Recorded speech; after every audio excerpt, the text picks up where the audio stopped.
Hello, hi everyone. आज हम nerve muscle physiology देखेंगे। तो ये बिना टाइम वेस्ट करते हुए आगे चलते हैं हम। नर्व मसल फिजियोलॉजी में ये स्ट्रक्चर आपको जाना पहचाना सा लग रहा होगा। ये न्यूरॉन का स्ट्रक्चर है, आप पहले भी 12 में भी देख चुके होंगे।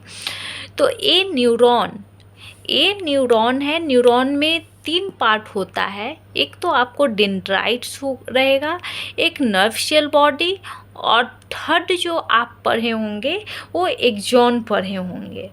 ठीक है, तो अब हम देखते हैं कि कैसे क्या है। देख लो, पहले एक बार स्ट्रक्चर देख लेते हैं। ये सेल बॉडी है, ये डेंड्राइट्स है। सेल बॉडी के अंदर माइटोकॉन्ड्रिया होगा, न्यूक्लियस विथ न्यूक्लियोलस होगा, और देखो ये एक्सॉन हिलॉक है। एक्सॉन हिलॉक आप 12 में नहीं पढ़े होंगे। ये एक्सॉन हिलॉक है, ये न्यूरोफिब्रिल है, न्यूरोफिब्रिले है ये। और ये जो ग्रैन्यूल्स दिख रहे हैं ये निशल ग्रैन्यूल्स है, जो कि डेंड्राइट्स में भी प्रेजेंट होते हैं। लेकिन ध्यान से देखना, ये जो एक्सॉन हिलॉक वाला जो ये पार्ट है, यहाँ पे ये निशल ग्रैन्यूल्स एब्सेंट है। फिर इधर ये एक्सॉन हो गया आपका। एक्सॉन में यहाँ देखो इनिशियल सेगमेंट ऑफ एक्सॉन है। अब एक्सॉन हिलॉक और इनिशियल सेगमेंट ऑफ एक्सॉन में डिफरेंस है, मैं बताऊंगी। बहुत अच्छा डिफरेंस है, और ये आपको ऑब्जेक्टिव में पूछा जा सकता है, पूछा जाएगा। देखो, अब ये एक्सॉन है। एक्सॉन के बाद ये माइलिन शीथ है, माइलिन शीथ है एक्सॉन। एक तो हो गया कि इसके अंदर एक्सॉन के अंदर एक्सोप्लाज्म होगा, फिर एक्सोलेमा एक्सॉन के मेम्ब्रेन को बोलेंगे, तो वो सब हम बाद में देखेंगे। अभी मोटा मोटी हम देख लेते हैं कि इसमें क्या क्या है। तो ये है, देखो माइलिन शीथ। ये जो आपको अंदर वाला वॉल दिख रहा है, ये है शीथ ऑफ सेवान।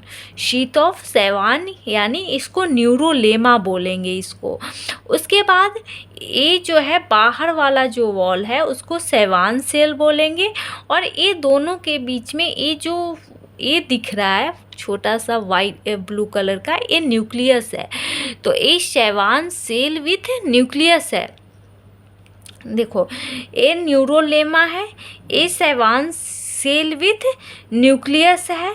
और ये दोनों के बीच जो गैप है, दो सेवान सेल के बीच जो गैप है वो क्या है? Node of Ranvier. जो दो माइलिन शीथ के बीच गैप है वो नोड ऑफ रैनवियर है। और ये सब डायमीटर है, ये बाद में बताएंगे हम कैसे क्या है। और ये सिनेप्टिक नॉब है। अब देखो, हम चलते हैं न्यूरॉन। न्यूरॉन आखिर क्या है? Neuron structural and functional unit of nervous system. जैसे सेल जो है structural and functional unit of life है, वैसे ही नर्वस सिस्टम का structural and functional unit neuron है। सेंट्रल नर्वस सिस्टम में, नर्वस सिस्टम न्यूरॉन का ही बना है। सेंट्रल नर्वस सिस्टम में 2 सेल्स हैं, 2 सेल्स रहता है, एक तो न्यूरॉन और एक ग्लियल सेल्स, या इसको आप न्यूरोग्लियल सेल्स भी बोलते हैं। तो सेंट्रल नर्वस सिस्टम में 2 प्रकार के सेल दिखने को मिलेगा, एक न्यूरॉन्स, दूसरा ग्लियल सेल्स या न्यूरोग्लियल सेल्स। और neuron is to glial cells का रेशियो जो है वो 1:10 टाइम्स है। मीन्स ग्लियल सेल्स जो है वो 10 गुना ज़्यादा है न्यूरॉन के कंपेयर में। आप पहले भी पढ़े होंगे कि मोर देन हाफ होता है, लेकिन 10 टाइम्स होता है। ठीक है। Structure of neuron. न्यूरॉन का स्ट्रक्चर क्या है? सेल, न्यूरॉन के स्ट्रक्चर में क्या क्या आप देखें। एक तो देखें कि सेल बॉडी है, जिसे ये सेल बॉडी है, ये ठीक है, ये सेल बॉडी है, ये डेंड्राइट है, ये एक्सॉन है, और ये जो देख रहे हैं ये सिनेप्टिक नॉब है। तो मेनली 4 स्ट्रक्चर हम न्यूरॉन में देखें। वो सेल बॉडी, जिसको सोमा और पेरिकैरियोन कहेंगे, दूसरा डेंड्राइट, थर्ड एक्सॉन और ए सिनेप्टिक नर्व्स। डेंड्राइट और एक्सॉन जो है वो क्या है, फाइबर्स है। सेल बॉडी को हम सोमा भी बोलते हैं, पेरिकैरियो भी बोलते हैं। और सेल बॉडी में क्या क्या देखें आपके प्रेजेंट होता है, इनिशियल ग्रैन्यूल्स होता है, न्यूक्लियस होता है, न्यूरोफिब्रिले होता है, ये मेन होता है। लेकिन और भी होता है ना, सेल के अंदर जो जो होता है वो सब सेल बॉडी के अंदर होता है। मतलब देखो, न्यूक्लियस नहीं भी लिखोगे क्योंकि न्यूक्लियस तो हर सेल्स में होता है, तो इस सेल बॉडी में भी रहेगा। लेकिन नीसल ग्रैन्यूल्स और न्यूरोफिब्रिल जो है वो आपका एक अलग, मतलब सेल्स जो जनरल सेल पढ़ते हैं उससे थोड़ा ये हटके है। बाकी तो माइटोकॉन्ड्रिया, गोल्गी बॉडी, ये सब भी सेल्स में होते हैं। तो ये सब यहाँ न्यूरॉन के सेल बॉडी में भी रहेगा। तो न्यूक्लियस आप नहीं भी लिखेंगे तब भी चलेगा, मेनली इनिशियल ग्रैन्यूल्स और न्यूरोफिब्रिले लिखना होगा, क्योंकि बाकी तो न्यूक्लियस ये सब है। चलो, सेल बॉडी और सोमा और पेरिकैरियो। देखो यहाँ पे न्यूक्लियस को डिफाइन नहीं किया जाएगा, बस इनिशियल बॉडी और ग्रैन्यूल्स और न्यूरोफिब्रिल। बाकी तो न्यूक्लियस के बारे में आप जानते हैं, जनरल सेल के बारे में जानते हैं, तो नहीं तो फिर जब जनरल सेल फिजियोलॉजी देखेंगे तो वहाँ से हम देख लेंगे, ठीक है। तो यहाँ पे सेल बॉडी या सोमा या पेरिकैरियो इसको बोलते हैं।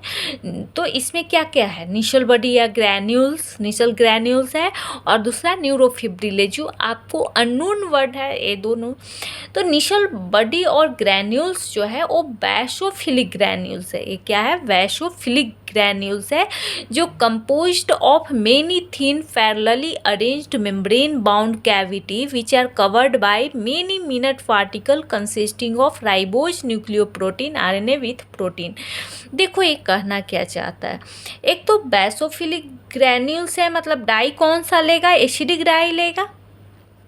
दूसरा कहना चाह रहा है कि मेनी थिन पैरेलली अरेंज्ड, मतलब ऐसे जो है, एक second, many thin parallelly arranged membrane bound cavity, many thin parallelly arranged membrane bound cavities which are covered by many minute particle, जो बहुत छोटे छोटे मिनट पार्टिकल से भरा हुआ है। ये जो कैविटी है ये काफ़ी छोटे छोटे मिनट पार्टिकल से भरा हुआ है, और वो पार्टिकल का नाम क्या है, राइबोज न्यूक्लियोप्रोटीन्स, जो कि राइबोज न्यूक्लियोप्रोटीन में क्या है, आरएनए और प्रोटीन। राइबोज न्यूक्लियोप्रोटीन में क्या है, आरएनए और प्रोटीन। तो ये बहुत थिन जो है पैरेलली अरेंज्ड कैविटी का बना हुआ है, और ये जो कैविटी है वो भरा हुआ है many minute particle ribose nucleo protein. तो ये आरएनए जो है प्रोटीन के साथ वो क्या काम करेगा, क्या काम करेगा, जो फंक्शन जो है इसका सिंथेसिस ऑफ प्रोटीन, जो जनरल सेल में रफ एंडोप्लाज्मिक रेटिकुलम का काम होता है वही यहाँ पे इनिशियल ग्रैन्यूल्स का काम होगा। तो क्योंकि देखो ना, रफ एंडोप्लाज्मिक रेटिकुलम में भी क्या होता है, आरएनए होता है और प्रोटीन होता है, यहाँ भी है। तो जो फंक्शन रफ एंडोप्लाज्मिक रेटिकुलम का है वही फंक्शन इनिशियल ग्रैन्यूल्स का है। तो फंक्शन क्या है, सिंथेसिस ऑफ प्रोटीन्स। सेकेंड, अगर हम सेल बॉडी में देखेंगे तो न्यूरोफिब्रिले, तो न्यूरोफिब्रिले क्या है, फाइन थ्रेड्स। देखो ये जो थ्रेड्स जैसा पतला पतला स्ट्रक्चर पिंक कलर का आपको दिख रहा है यहाँ पे, वो न्यूरोफिब्रिले है। तो न्यूरोफिब्रिले जो है fine threads which traverse the cytoplasmic matrix forming a loose framework of fibrils in cytoplasm.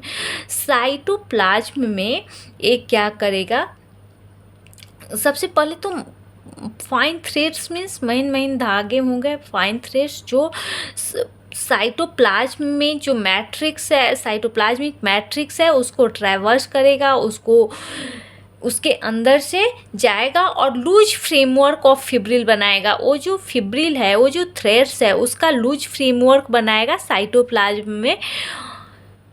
तो सेल बॉडी में ये हम देख लिए, ज़्यादा न्यूरोफिब्रिल का कोई वैसा काम नहीं है, यही लूज फ्रेमवर्क बनेगा यहाँ पे, और कुछ वैसा है नहीं। डेंड्राइट्स अब देखेंगे, सेल बॉडी ख़त्म हुआ, डेंड्राइट्स। तो डेंड्राइट्स में क्या है, 5 to 7 प्रोसेसेस है, 5 to 7 प्रोसेसेज है, मिनिमम 5 रहेगा, मैक्सिमम 7 रहेगा। प्रोसेसेज क्या है, प्रोसेसेज किसको बोल रहे हैं, प्रोसेसेज इसको बोल रहे हैं, ये जो है इसका प्रोसेसेज है।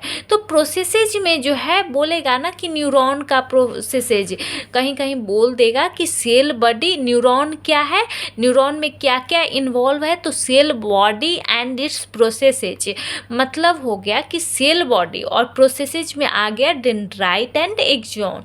ये डेंड्राइट और एक्सॉन प्रोसेसेज में आ गया। यहाँ पे हम डेंड्राइट्स लिखे हैं 5 to 7 processes extends out from cell body. आप देख रहे हैं कि सेल बॉडी से बाहर निकला हुआ है। They also contain Nissl granules, mitochondria and न्यूरोफिब्रिले।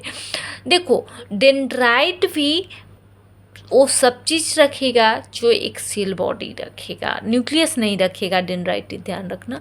तो डेंड्राइट्स में क्या क्या रहेगा, निशल ग्रैन्यूल्स रहेगा, माइटोकॉन्ड्रिया रहेगा, न्यूरोफिब्रिले रहेगा। इसका फंक्शन क्या है डेंड्राइट का, तो डेंड्राइट को इंफॉर्मेशन रिसीव करने का फंक्शन है, इम्पल्स रिसीव करने का फंक्शन है। तो इसको कहते हैं रिसेप्टिव प्रोसेसेज ऑफ न्यूरॉन, मतलब इम्पल्स को ये रिसीव करेगा और ये ट्रांसफ़र करेगा इम्पल्स को सेल बॉडी में। रिसीव करके किधर किधर भेजेगा, towards the cell body impulse को। तो impulse can be transmitted from one dendrite to another in central nervous system. इसका कहने का मतलब हुआ कि देखो एक मान लिए कि एक ऐसे डेंड्राइट है, छोड़ो ना, ऐसे डेंड्राइट है और एक इधर भी सेल बॉडी है, इसका भी डेंड्राइट ऐसे ऐसे। तो एक डेंड्राइट से दूसरे डेंड्राइट में ये इम्पल्स ट्रांसमिट हो सकता है सेंट्रल नर्वस सिस्टम में। अब थर्ड पार्ट है एक्सॉन। तो देखो एक्सॉन को अगर हम अलग से वीडियो में करें, नहीं चलो एक्सॉन भी हम इसी वीडियो में कर लेते हैं, बाकी उसके बाद अलग करेंगे। एक्सॉन क्या है, एक्सॉन का सबसे पहले फंक्शन क्या है, तो एक्सॉन जो है इम्पल्स को सेल बॉडी से दूर भेज रहा है। देखो इम्पल्स ऐसे आ रहा है, इम्पल्स ऐसे आ रहा है और ऐसे जा रहा है, मतलब डेंड्राइट जो है रिसेप्टिव सरफेस हुआ, रिसेप्टिव प्रोसेसेज हुआ, और एक्सॉन जो है ये ट्रांसमिट कर रहा है सेल बॉडी से दूर। डेंड्राइट जो है टुवार्ड्स सेल बॉडी भेज रहा है और एक्सॉन जो है अवे फ्रॉम सेल बॉडी भेज रहा है। तो conduct impulse away from cell body, इसका फंक्शन हो गया एक्सॉन का। अब देखो एक्सॉन में एक टर्म देखे थे, एक्सॉन हिलॉक। एक्सॉन हिलॉक क्या था, thickened area of cell body from where axon originate, initial granules absent। ये बात हम वहाँ भी बताए थे कि एक्सॉन हिलॉक में निशल ग्रैन्यूल्स absent, यहाँ पे जो है निशल ग्रैन्यूल्स absent होगा।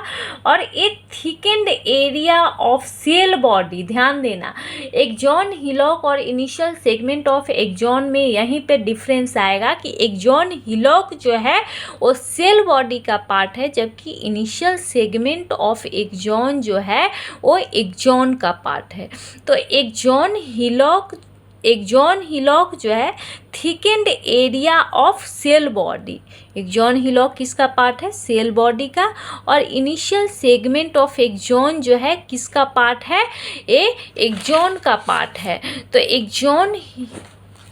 Axon hillock thickened area of cell body from where axon originate, वहीं से एक्सॉन ऑरिजिनेट होता है सेल बॉडी में। जिस जगह से एक्सॉन ऑरिजिनेट होता है उस एरिया को एक्सॉन हिलॉक कहते हैं, और वो थिकेंड एरिया है, वहाँ पे निशल ग्रैन्यूल्स absent होता है। Initial segment of axon, first proper part of axon, axon का फर्स्ट पार्ट जो है वो कौन सा है, initial segment of axon. Initiation of action potential in motor neuron, देखो ये हम बाद में फिर इस पॉइंट पे हम डिस्कस करेंगे बाद में। इनिशियल सेगमेंट ऑफ एक्सॉन में एक्शन पोटेंशियल का इनिशिएशन होता है किस न्यूरॉन में, तो मोटर न्यूरॉन में। कहाँ पे, इनिशियल सेगमेंट ऑफ एक्सॉन में। इस बात का ध्यान रखना, इसको आगे भी हम फिर एक बार इस लाइन पे आएंगे। एक्सॉन इज अ, अभी केवल उस लाइन को ध्यान रखना। Axon is a nerve fibre. Axon क्या है, नर्व फाइबर है। और ये कितने प्रकार के होते हैं, दो। नर्व फाइबर जो है एक्सॉन क्या है, नर्व फाइबर, और वो दो प्रकार के होते हैं, एफरेंट नर्व फाइबर और efferent nerve fibre. Afferent nerve fibre और efferent nerve fibre. Afferent nerve fibre carry impulse to central nervous system, और इफरेंट जो है convey impulse from central nervous system to periphery. देखो अगर याद ये नहीं रहे तो एफरेंट मीन्स आजा और इफरेंट मीन्स एग्जिट। तो एफरेंट मतलब सेंट्रल नर्वस सिस्टम के तरफ इम्पल्स आ रहा है, और इफरेंट मतलब सेंट्रल नर्वस सिस्टम से दूर जा रहा है।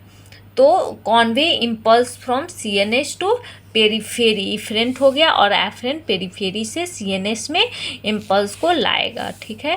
Cytoplasmic fluid occupying the centre of axon is known as axoplasm. Axon के जो सेंटर में जो फ्लूइड ऑक्युपाई कर रहा है साइटोप्लाज्मिक फ्लूइड, उसे क्या कहेंगे, एक्सोप्लाज्म। आते हैं हम डायग्राम पे, लेकिन उससे पहले एक लाइन देख लेते हैं। Cell membrane enveloping the cytoplasm is continue on axon as axolemma. तो क्या कर रहा है कि जो इन्वेलप किए हुए साइटोप्लाज्म को, जो सेल मेम्ब्रेन एक्सॉन में, उसको क्या कहेंगे, एक्सोलेमा। एक बार हम डायग्राम देख लेते हैं। देखो ये जो है एक्सॉन है, एक्सॉन के अंदर जो ये येलो कलर का जो दिख रहा है, ये पूरा जो है ये आपका एक्सॉन हो गया ना। ये फ्लूइड प्लस ये जो बाउंड्री है वो एक्सॉन हो गया। मतलब एक्सॉन के अंदर क्या क्या आ गया, एक तो एक्सोप्लाज्म आ गया जो येलो कलर का फ्लूइड है, और ये जो सेल मेम्ब्रेन है, ये सेल मेम्ब्रेन जो है उसको क्या कहेंगे, एक्सोलीमा कहेंगे, एक्सोलेमा कहेंगे। Conduction in axonic skin, conduction in axon can be slow और फास्ट।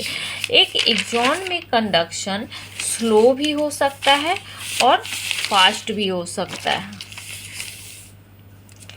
इफ माइलिन प्रेजेंट, कब स्लो होगा कंडक्शन और कब फास्ट होगा, तो if myelin present conduction fast, if myelin absent conduction slow. तो अगर माइलिन शीथ प्रेजेंट है तो कंडक्शन फास्ट होगा। क्यों ऐसा होगा, देखो अगर माइलिन शीथ प्रेजेंट है तो नोड्स ऑफ रैनवियर रहेगा, तो साल्टेटरी कंडक्शन होगा। मतलब देखो नोड्स ऑफ रैनवियर यहाँ बनाए थे ना, यहाँ देखो यहाँ पे आ जाते हैं। ये नोड्स ऑफ रैनवियर है, ये दोनों माइलिन शीथ के बीच में जो गैप है वो क्या है, नोड्स ऑफ रैनवियर। तो जब अगर माइलिन शीथ प्रेजेंट है तो नोड्स ऑफ रैनवियर है, गैप बन रहा है, तब क्या होगा कि इम्पल्स ऐसे जंप करके इससे इसमें ऐसे कंडक्ट करेगा, तो इसको साल्टेटरी कंडक्शन कहते हैं, और ये फास्ट होगा। जबकि अगर माइलिन शीथ एब्सेंट रहता है तो कंडक्शन स्लो होगा, क्योंकि वहाँ पे माइलिन शीथ एब्सेंट है, तो वहाँ पे जो इम्पल्स का ट्रांसमिशन होगा वो कंटिन्यू होगा। जब माइलिन प्रेजेंट है तो क्या हो रहा है, साल्टेटरी कंडक्शन जंपिंग के थ्रू हो रहा है, यहाँ से यहाँ, यहाँ से यहाँ। एक कोई आदमी अगर कूद के चल रहा है, यहाँ से यहाँ जंप कर रहा है, यहाँ से यहाँ जंप कर रहा है, एक ऐसे चल रहा है, कौन फास्ट पहुँचेगा, जो कूद के पहुँच रहा है, जो जंप करके। तो वही अगर माइलिन प्रेजेंट है तो कंडक्शन फास्ट होगा, साल्टेटरी कंडक्शन होगा, और अगर माइलिन एब्सेंट है तो कंडक्शन स्लो होगा। Nodes of Ranvier, area of axon is divide of myelin, area of axon is divide of myelin. Nodes of Ranvier में क्या होता है कि एक्सॉन का वो एरिया जहाँ पे माइलिन नहीं हो, क्या बोले थे कि दो माइलिन शीथ के बीच में जो गैप है उसे नोड्स ऑफ रैनवियर कहेंगे। तो एक्सॉन का वो एरिया जहाँ पे माइलिन एब्सेंट है उसे नोड्स ऑफ रैनवियर कहेंगे। Maximum number of sodium ion channel are present here. Maximum number of sodium ion channel जो है कहाँ पे प्रेजेंट रहेगा, नोड्स ऑफ रैनवियर में। वहाँ पे माइलिन नहीं है। नोड्स ऑफ रैनवियर में दो इम्पॉर्टेंट पॉइंट है कि एक तो माइलिन शीथ एब्सेंट है, दूसरा सोडियम आयन का जो चैनल है वो मैक्सिमम नंबर में वहाँ पे प्रेजेंट है। और initiation of action potential occur at first node of Ranvier in sensory neuron. देखो मोटर न्यूरॉन में जो इनिशिएशन ऑफ एक्शन पोटेंशियल हो रहा था वो कहाँ पे हो रहा था आपका, initiation of action potential in motor neuron initial segment of axon में। देखो इनिशियल सेगमेंट ऑफ एक्सॉन में क्या हो रहा था, इनिशियल सेगमेंट ऑफ एक्सॉन में क्या हो रहा था कि initiation of action potential in motor neuron में एक्शन पोटेंशियल का इनिशिएशन हो रहा था। लेकिन अगर नोड्स ऑफ रैनवियर में देखें तो वहाँ पे इनिशिएशन ऑफ एक्शन पोटेंशियल में मोटर न्यूरॉन का इनिशिएशन हो रहा था एक्शन पोटेंशियल, और नोड्स ऑफ रैनवियर में इनिशिएशन ऑफ एक्शन पोटेंशियल अगर at first node of Ranvier in sensory neuron. तो फर्स्ट नोड ऑफ रैनवियर पे जो एक्शन पोटेंशियल का इनिशिएशन होगा वो सेंसरी न्यूरॉन में होगा, और उससे पहले भी नोड ऑफ रैनवियर से पहले क्या आ जाएगा, आपका इनिशियल सेगमेंट ऑफ एक्सॉन आ जाएगा। इनिशियल सेगमेंट ऑफ एक्सॉन में जो एक्शन पोटेंशियल का इनिशिएशन हो रहा है वो मोटर न्यूरॉन में हो रहा है। मोटर न्यूरॉन में इनिशियल सेगमेंट ऑफ एक्सॉन और नोड्स ऑफ रैनवियर में सेंसरी न्यूरॉन के लिए। Myelin sheath is a protein lipid complex. Myelin sheath is a protein lipid complex which envelops the axon except at its ending and at periodic constriction about 1 millimeter apart called nodes of Ranvier। Myelin sheath के बारे में एक काम